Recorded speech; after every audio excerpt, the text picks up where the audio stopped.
Good afternoon, folks. So this is the next day and a whole new video. The last video we showed that the wife and I got in here and cleaned up as much as we could. Now it's time for me to dig all the rest of these roots up, get it cleaned up, reform it, and get it ready for planting. So here we go. May the fun begin.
All right, folks, I'm back. So this is the longest 6 4x4s that I have. They're all treated, just pressure treated, mind you. And I have an idea. So I think I want to put a box in the middle of this. We do want a brick on the outside of that, of the, excuse me, we want to brick right at the edges to make a box all the way around. So a complete horseshoe, if not a 3/4 of a loop all the way around. So from back here, back there, around the edge here, around all of this edge, and then around all of this edge. And then leave a pathway all the way around. So we discussed, the missus and I, about having something in the middle. Well, I have these 4x4s. I have a large basically it's a 2x8, I do believe. So what I'm going to do is I'm going to cut these all the length of this top one right here, because this one's the shortest one I have. So I'm going to eve them all up, and then I'm going to put the 2x8s on each end here, and then that will give us our box. And then I'll fill it up, and that'll be done for right now. It'll be a good fix. It's temporary. It might even be permanent as far as I'm concerned, as long as the boards don't rot out to me and it doesn't fall apart. This is a pretty good excuse to just leave it this way. So I'm going to do that, and then I'm going to fill it all up and get it all prepped and ready to go. So that way we can put the tomatoes in there, peppers, whatever. And then I'm going to go ahead and put, I'm going to put wood chips all the way around. That way it's got a path. I'm going to allow some on the edges over here and on this edge here and on this edge over there for the pole beans. And that should be fine until I can get materials to build those boxes on the sides. So here we go. I'm going to go do this. I'm going to go get these things cut, and I will get back to you when I got them together.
All right, there's that.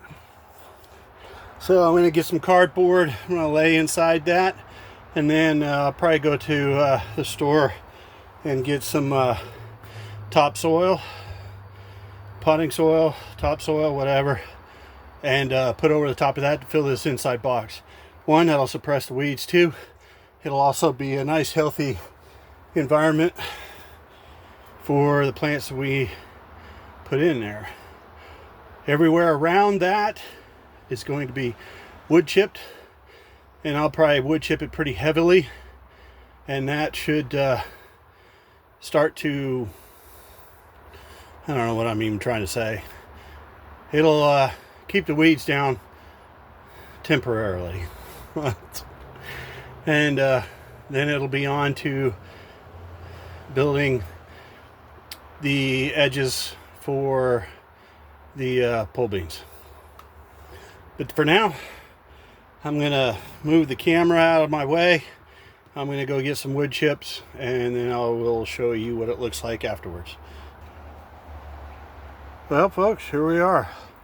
I put a ton of wood chips in there. There's probably, maybe 7-8 inches approximately of wood chips all the way around my box and up to the edge where we're going to use to plant for the pole beans and whatever else. I'm done for today. I'm pretty much spent. It's a little warm in there, and I think I lost every bit of water I had in my body. But yeah, I'm going to cardboard up the center planter. I'll probably do that tomorrow, and then get a couple bags of fresh dirt put on the top of that. But for now, look at it, folks. Looking good.